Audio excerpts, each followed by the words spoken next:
If one were to sum up the entirety of 16th century European history in a single phrase, it would be the clash between the Reformation and the Counter-Reformation.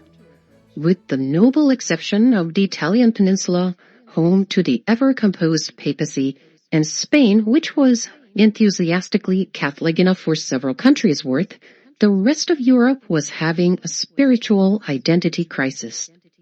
France suffered the worst possible civil wars, and the final chapter of those wars was called the War of the Three Henries.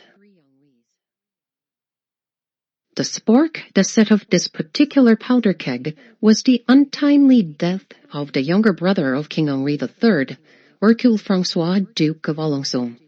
He was only 29. Henri III had no children, and he didn't have any particular inclination toward acquiring them either, given his lack of interest in opposite sexes. So, Alençon was the heir apparent to the throne of France. And now, with Alençon's death, the line of succession pointed inconveniently toward Henri of Navarre of House Bourbon, husband of Henri's younger sister Margot. He was a Protestant of a particularly resilient sort, and to the Catholics, the prospect of Henri of Navarre claiming the French throne was an unthinkable disaster. And by this time, Caterina de Medici was not getting any younger, and poor health had curtailed her talent for meddling. So the power in France coalesced around three men, all of them named Henri because the universe has a sense of humor. The first Henri III of House Valois, the reigning king, was supported by moderate Catholics. His reign was largely an exercise in tricky balancing act managed mostly by his mother, Caterina de Medici. Henri II, Henri de Lorraine, Duke of Guise, was the king's most determined rival. He was the leader of the hardliner Catholic League, which wanted Protestantism eradicated from France and was willing to go to war for their cause. And finally, Henri III, Henri, King of Navarre of House Bourbon, was a man of Protestant convictions, robust constitution, and an unfortunate habit of surviving things he absolutely shouldn't have. He had narrowly escaped death during the St. Bartholomew's Day massacre and later made an equally narrow escape from Paris. And since then, he had been holding out in Navarre in the south of France. Henri de Guise, the one with the most religious conviction of the trio, was particularly keen to prevent Navarre's ascent to the throne. So he formed a not-so-secret alliance with Felipe II of Spain, a man who saw himself as the defender of the Catholic faith and considered Protestantism as the greatest threat to the European civilization. That secret treaty, called the Treaty of Joinville, stipulated that Felipe II would provide the financial support to the Catholic League and to support Cardinal de Bourbon, who was Henri of Navarre's Catholic uncle, as the candidate to claim the French throne. In return, the Catholic League promised Felipe the territories of Navarre and Béarn. The Spanish army, positioned in the Netherlands, was ready to cross the border, and the Duke of Guise's ancestral lands, which was oh so conveniently located just across the border from the Spanish Netherlands, became the perfect staging ground for the Spanish forces. Armed with Spanish firepower, Guise began applying what one might call enthusiastic pressure on King Henri III. The poor king found himself forced to sign the Treaty of Nemours, which outlawed Protestantism entirely and declared Henri of Navarre's claim to the throne null and void. It was, as they say, a bit of a situation. Now, having been summarily disinherited, Henri of Navarre was not the sort of man to let this slide, and so, naturally, war broke out. And at this point, Pope Sixtus V, not one to miss out on good old-fashioned conflict, decided to insert himself into this party. He excommunicated both Henri of Navarre and his cousin, yet another Henri de Bourbon, Prince of Condé. This stripped Henri of Navarre of any legitimate claim to the throne in the eyes of the Church. But in all this, King Henri III found himself increasingly sidelined by the hardliners led by Henri de Guise, and he was getting rather peeved by the whole situation, to put it very mildly. And he took a somewhat passive-aggressive stance on all this, which is to say he refused to do anything to help either side. So the heavy lifting, along with all the heavy bleeding, fell onto the Catholic League, which was only too happy to oblige. The war raged primarily in the regions south of Paris, often along the Loire Valley. At this time, Henri de Navarre's most valuable ally proved to be none other than his cousin, the aforementioned Henri, Prince of Condé. He was a year older than Henri of Navarre, and they had narrowly escaped death during the St. Bartholomew's Day massacre together, thanks to the late King Charles IX. Condé was now the commander-in-chief of the Huguenot forces. This Henri proved to be a brilliant commander and was handing the Catholic League a string of defeats.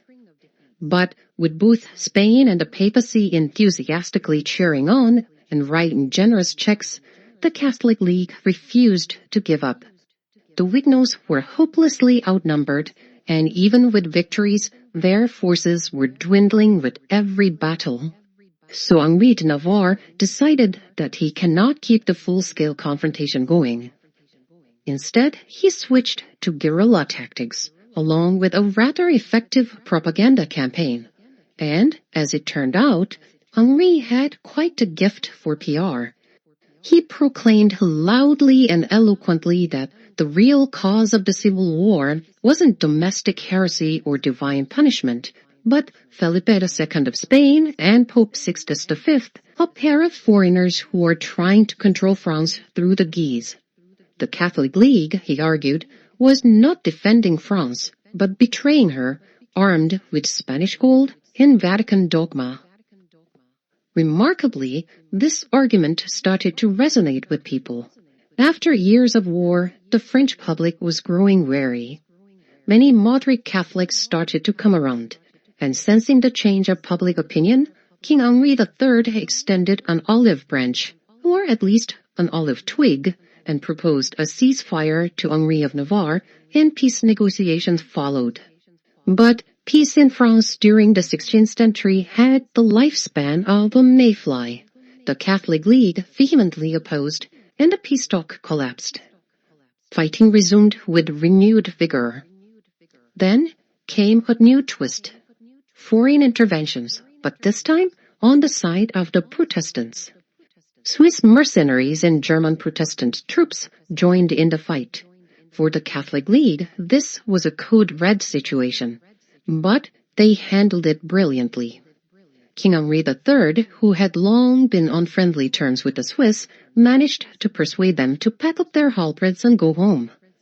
The German troops had to fight in an unfamiliar terrain, and Henri de Guise managed a resounding victory, the kind that sends morale soaring.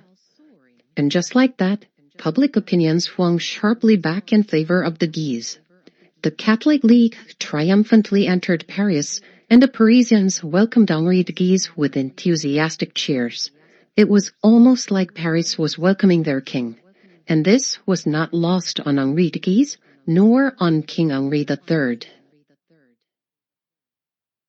Meanwhile, Caterina de Medici seemed to have underestimated the severity of the situation. So she set off as usual to attend Mass. But Paris was a different beast on that particular day. The League had set up barricades in every street. Catherine was flustered, not the sort of thing she was used to. Then, when the mob discovered her carriage, they jeered and shouted insults. Someone probably threw a cabbage. She actually feared for her life. So she hurried back to the palace and reportedly spent the entire afternoon in tears. She had never been humiliated like this for a long time, at least not since her childhood in Florence, when she was almost killed by the angry Florentine citizens to be rescued just in time by her uncle, Pope Clement VII. All kind of dreadful memories and fear must have come rushing back. And worst of all, She could not see a clear way out. She must have felt powerless, in a way she hadn't felt for the longest while. King Henri III managed to escape from Paris and moved to Chateau de Blois. Catherine, having dried her eyes, sent word to her son in Blois with a bit of seasoned advice. Something along the lines of, "Now is not the time for heroics. Bow your head. We will plot our revenge properly in due time." To his credit, Henri III listened. He accepted every demand from the Catholic League, a full surrender. This was June 1588, a rather unpleasant development for King Henri. Now at this time, the Duke of Guise had a mistress. Her name was Charlotte de Sauve, and by the standards of the 16th century, she was considered to have passed her prime years. But this only made her more dangerous. And if her name sounds familiar, you're not mistaken. This is the same woman who once toyed with Henri of Navarre and the king's youngest brother, Hercule François, Duke of Alençon, to sow discord between them at the order of Caterina de Medici. That scandal, mind you, was already 12 years in the past by this point, making Charlotte somewhat of a veteran in the espionage business. Proof that discretion, not youth, is the key to a successful career in royal intrigue. Given her career, one doesn't need a particularly suspicious mind to conclude that she had been planted to become Henri de Guise's mistress by Catherine and King Henri III. And she did her job well. The king learned that Guise was plotting his assassination. But Charlotte was not the only one. Henri de Guise's younger brother, the Cardinal de Guise, was carelessly referring to his brother as the king, and these sort of slips were not lost on King Henri's spies either. There was a short-lived truce. Everyone pretended to be civil. Catherine came to Blois to join her son too. She was the very model of persistence. Her plan was simple. Wait it out, humor the League, play the long game. But unfortunately for her, she didn't have time to play the long game. Her health was failing, something to do with her lungs. And on top of that, Henri III, who was growing increasingly tired of being told what to do. While Henri III had not always taken his mother's advice, Catherine had at least managed to place her loyal men in high positions to control him. But not long after Catherine arrived at Chateau de Blois, Henri sacked the entire cabinet. Every single one of Catherine's men, just gone. He replaced them with his own people. It was, in a sense, a palace coup. And this time, Catherine could do absolutely nothing. This was during the Estates General. Henri III, now fully in charge, gave a rather touching speech about his mother, praised her work, called her not just a queen mother, but the mother of France, which, in fairness, was a lovely thing to say, especially right after metaphorically kicking her down the stairs. And after that, Henri consulted her on absolutely nothing. And then he managed to pull off one thing he had been dreaming of. 2 days before Christmas, Guise was also at the Chateau de Valois for the Estates General, presumably spending his nights near Charlotte de Sauve and his days perfecting the plans for assassination. He wasn't planning to stay too long. His supporters were advising him that it was too dangerous.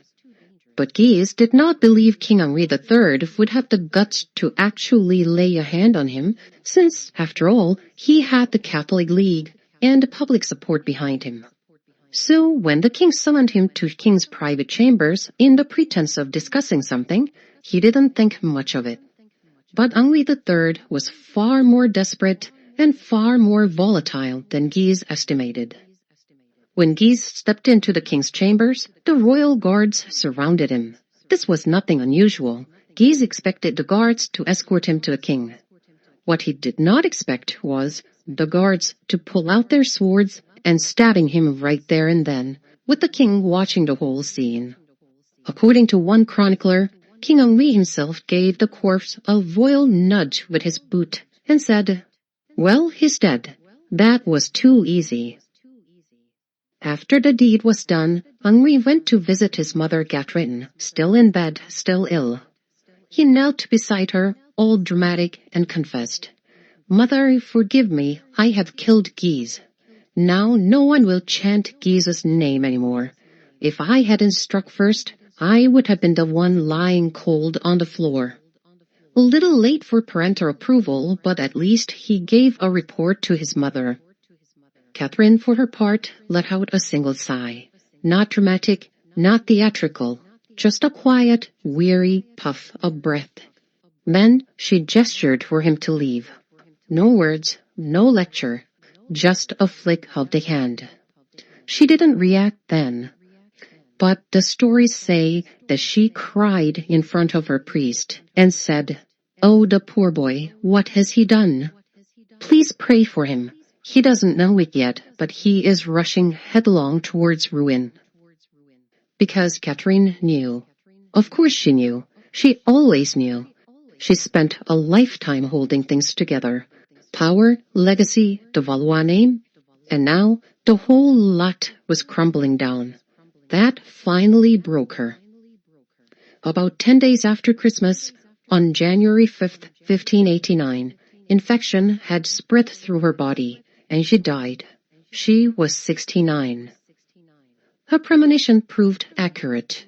The news of Henri de Guise's death at the hands of King's guards sent shockwaves through France. The Catholic League and the House of Guise were outraged and immediately declared open war on the king. Guise's younger brother, Charles, Duke of Mayenne, became the leader of the Catholic League. He was a man of notable military talent and even greater appetite for vengeance.